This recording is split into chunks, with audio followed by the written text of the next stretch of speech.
if you get fished by someone, and then if you report that phishing, that event or incident, someone who take care of that incident, that phishing incident, we call it as a security analyst. He's a persona. He goes about solving your phishing incident. I designed the interface for that person in a current state, in my current code. Yeah, so I'm talking about design for mass market and niche audience. This is slightly polarizing and controversial as a subject, because why can't a consumer product, I can break that into what my perception is. I would break that a mass market as a consumer and niche as an enterprise. There could be a controversy around that. Why can't my consumer product be a niche product or can be used for niche audience? I mean, there can be a lot of opinions about that. But let's go about exploring the different challenges of designing for different sort of businesses. So yeah, so who's my user? My user, let's say if I talk about a consumer product, user could be a cab driver. I designed for my app, and my user was an aspirational mobile user who wanted to be on a smartphone, and he was a Uber driver in that case. For the postpaid design, let's say he was someone who is much more accomplished. And then it could also be someone who's a leader in an organization. He could also be my user.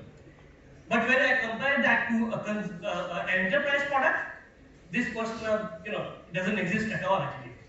My persona is an executive who has to do a job in the office, but he doesn't make a decision of buying that product, right? That person do. That person decides that which product my persona has to work upon. And that's a challenge, right? He may have his own preference, but due to bureaucracy in the organization, he has to go with what other product has been bought. And we will talk about how those products are being bought in an organization. I would certainly categorize the enterprise products into three categories: A, back office products; iterative products; and transformative products. So the first time we come on a digital platform is something we get to know about these products. It's very hard to compete these products, and the revenue model on these products are very low. Comparatively here, there are a lot more competitions. They have created a value here in the market, and the revenues are really high in this segment. However, if I talk about transformative solutions, these are the disruptive sort of disruptive products which has changed the way we function actually. Yeah, so when we talk about enterprise product, it is very task specific. It is CRM. I just want to launch the data for my team. It's a team collaboration. It's very specific task, logistics or finance. Whereas consumer is very domain specific. It is shopping, payments, travel, food delivery, whatever. How does that get sold? Long back, I used to hear when initially when SAP came into existence, the deal used to happen at Gold Course. Then came the pattern of going to events and demoing the product. And now pricing matters a lot, but experience doesn't. Because because it mostly happens on subscription model. So if your pricing is low, we will take that product. Experience, no one goes and sell to the executive and sell that product to that person. Whereas in consumers, how do you buy that product? You download directly that from the App Store, or let's say in earlier times, Meru Cabs you called and buy that product. that services, go to a website and make a transaction, or you go to a store and you know take that service as well. You yourself configures that. However, in enterprise, an admin in an organization would configure the way you have to operate based on the access which has to be provided to you. You don't make that decision. Whereas in enterprise, you do you customize your own preferences, what I want, what I don't want. The growth, how do we define a growth in enterprise? It's a sales, it could be a redesign, customize the features, the enhancement of features, and the usage of particular feature as well.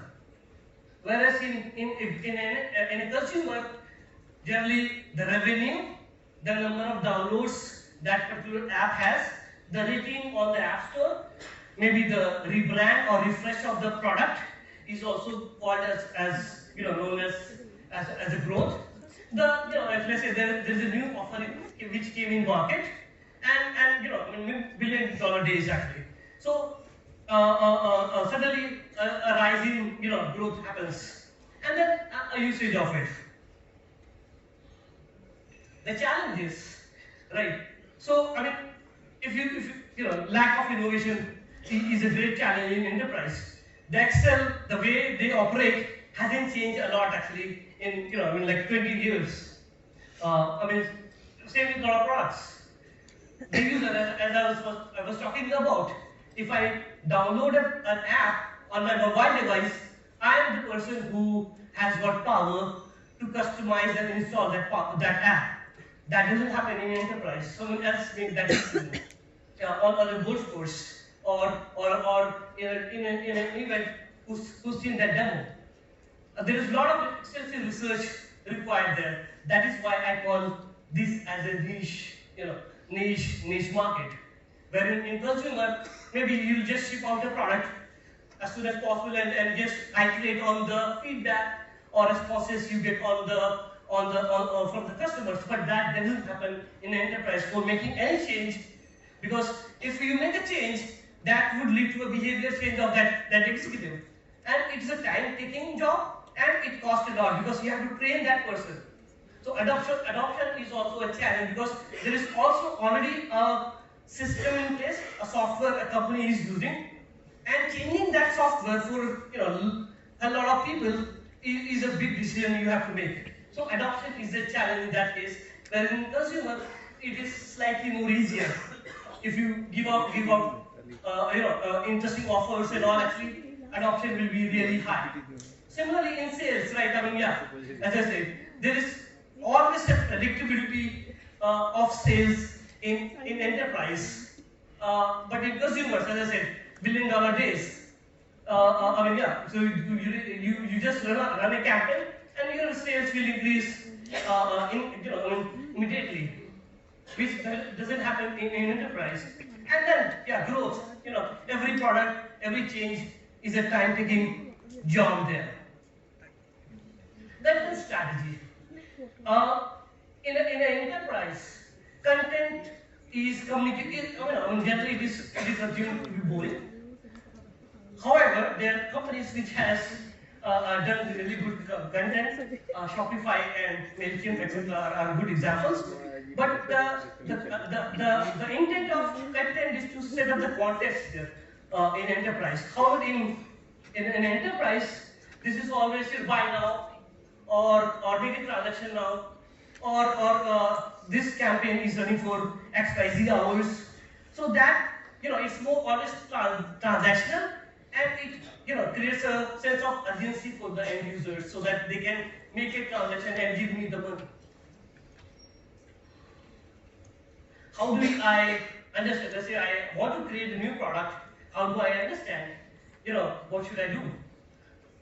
So in that sense, I'll go and see the trends in different platforms which is available. Look into the competitor, what they are doing, their plans, feature parity, etc., and figure out a challenge which I can which I can fix and improve upon, and make that as a selling point.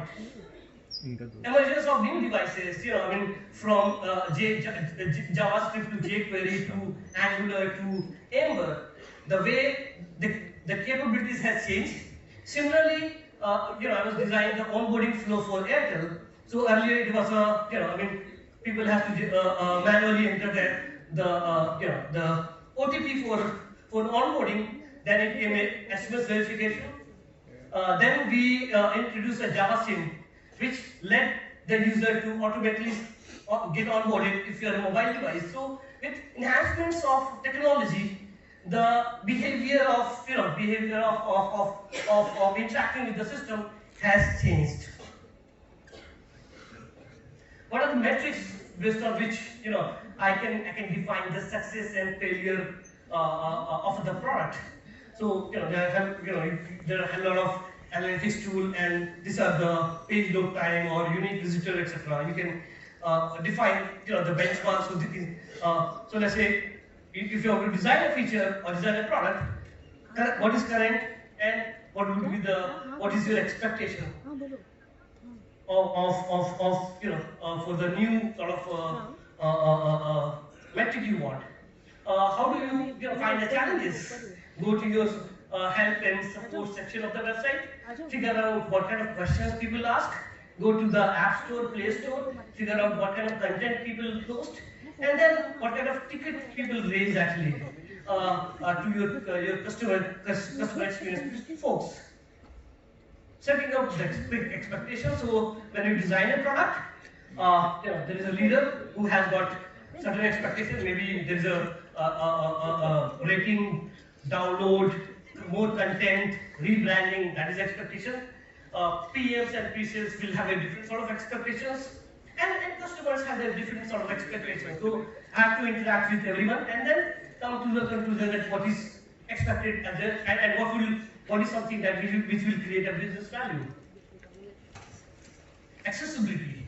So this is a new term which is coming in the market. Consumer doesn't care about more about this, very frankly. But yeah, enterprise is a big selling point because in US now you can't sell a product until it is accessible to, especially to government. So there are few things: visual, hearing, mobility, and cognitive are the key points there. You have to ensure that these are accessible in those forms.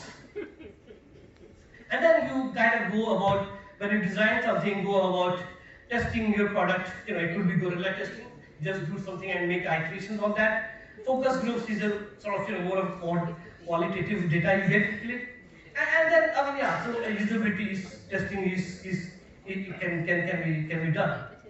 And then there is always a A/B testing, which you kind of mostly get practiced into a consumer business, and you can just create multiple variations and get a feedback. In enterprise, this is slightly challenging and hard to implement because creating different variations and getting a feedback, it's not an easy job in that case. In enterprise, but what we do is phase testing, alpha release, beta release, and then eventually a market release. And how do I get a feedback? Enterprise, go to pre-sales people, go to support, social media, people post a lot of content on social media for enterprise, and then they create a ticket actually which comes to you, to the support, and the feedback actually. So so you create an app. You the kind of questions you would ask, reviews and ratings will tell you the sort of feedback, what kind of experience someone had in a consumer or NPS. In enterprise, it is mostly the likely scale based on it. There's a 7-star rating we call, which defines that how helpful or not helpful some experience was.